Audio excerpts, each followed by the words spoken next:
Hello everyone, welcome to Internet Learning. Hope you all are doing well. So today we are going to start with chapter number 3 of class 11th Geography, and the chapter's name is Interior of the Earth. So first of all, if you haven't watched the earlier chapters, then please click on the I button. There you will find the playlist. And if you are new to the channel, then please subscribe to it and don't forget to press the bell icon so that you never miss an update.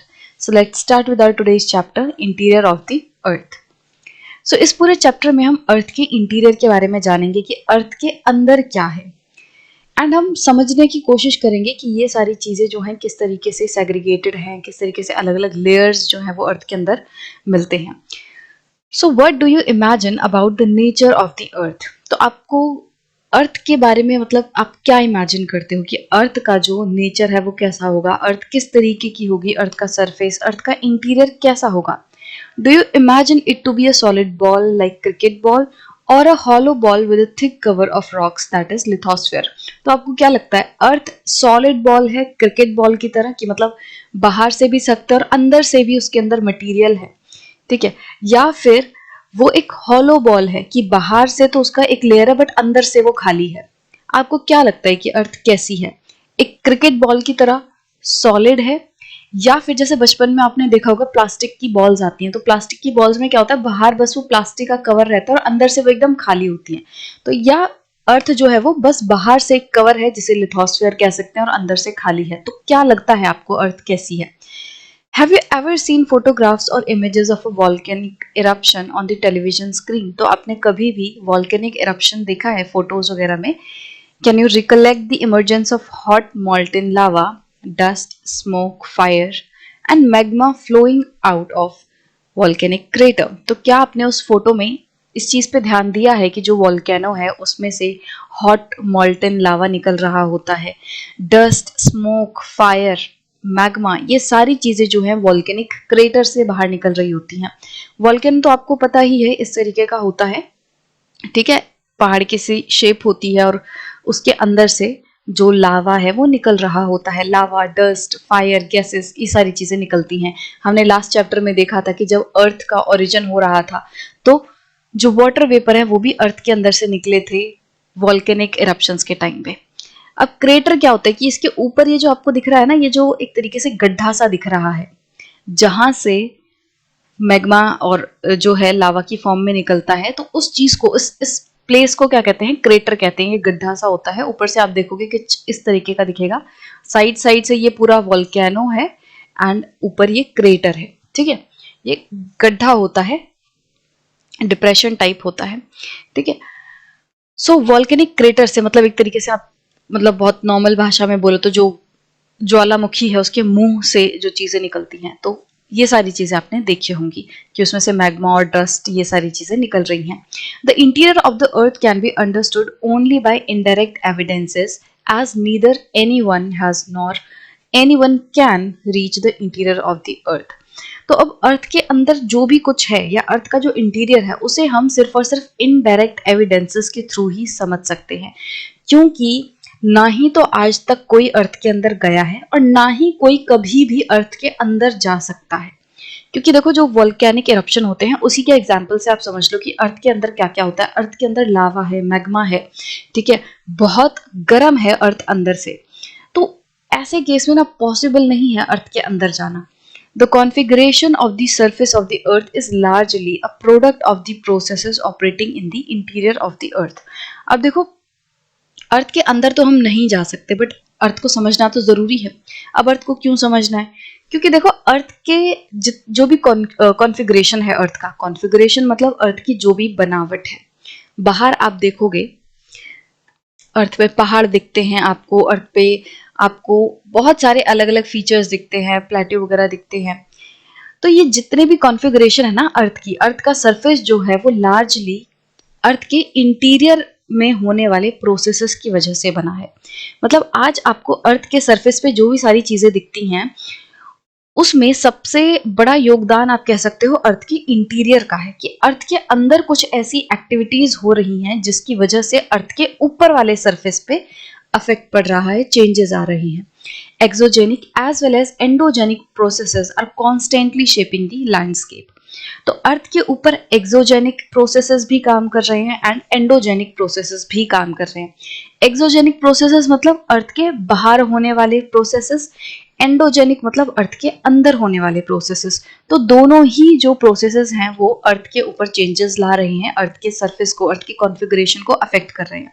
ठीक है, तो exogenic मतलब जैसे ये अर्थ का surface है, यहाँ पे हम लोग रहते हैं, ठीक है, यहाँ पेड़ पौधे हैं, घर है, इसके ऊपर अर्थ के सरफेस पे जो भी प्रोसेसेस हो रही हैं, ठीक है, उन्हें कहेंगे हम एक्सोजेनिक प्रोसेसेस।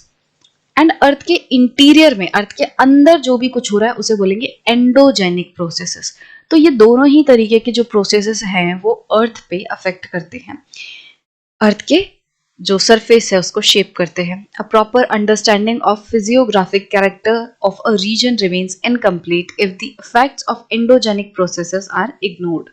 अगर हम किसी पर्टिकुलर रीजन के फिजिकल फीचर्स को पढ़ रहे हैं, फिजियोग्राफिक कैरेक्टर मतलब उस जगह के जो फिजिकल फीचर्स है, मतलब आप अगर किसी पर्टिकुलर प्लेस पे खड़े हो तो आपको अपने चारों तरफ किस तरीके के फीचर्स दिख रहे हैं, आपको प्लेन्स दिख रहे हैं, आपको पहाड़ दिख रहा है, आपको आइलैंड दिख रहा है, आपको ओशन दिख रहा है, तो ये सारी चीजें क्या है, फिजिकल फीचर है।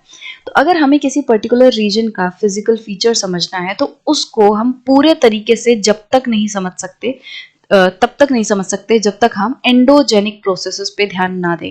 मतलब अगर हम एंडोजेनिक प्रोसेसेस को इग्नोर कर देंगे तो हम पूरे तरीके से फिजियोग्राफिक कैरेक्टरिस्टिक्स को नहीं समझ पाएंगे।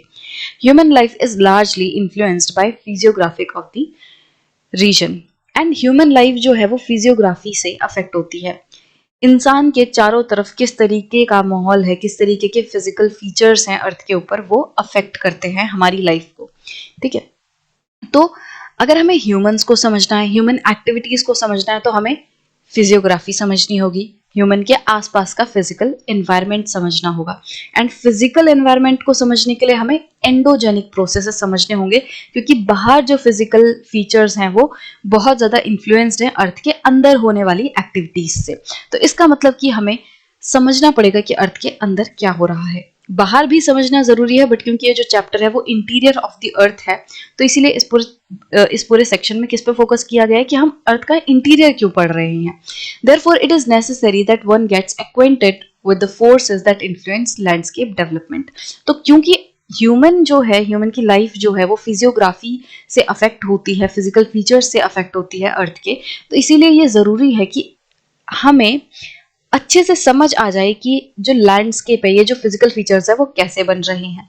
ठीक है, कौन कौन सी फोर्सेस, कौन कौन से फैक्टर्स जो हैं वो हमारे लैंडस्केप को, अर्थ के लैंडस्केप को, अर्थ के फिजिकल फीचर्स को बना रहे हैं, ये समझना जरूरी है।